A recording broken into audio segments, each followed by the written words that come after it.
How to fix WhatsApp download failed in less than 1 minute. Hello guys. First thing you want to do is open the settings and then go to the apps manager. After you open the apps manager, on this page you will find all the apps that you have downloaded on your phone. So you have to click on the WhatsApp and now it will take you to this page. This is the app informations page, as you can see.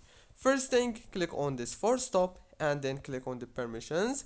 Enable the storage permission and that's it. Go back, click on data usage and then make sure to enable all the those options, especially the mobile data and the Wi-Fi.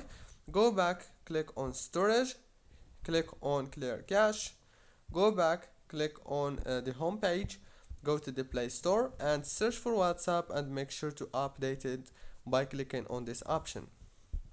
Now, one last thing you want to do is just restart your phone or turn it off and on again, and the problem must be solved. If it's not solved yet, this means that you may have a problem in your network, so make sure to change the network easily and fast. After you change the network, the problem must be fixed.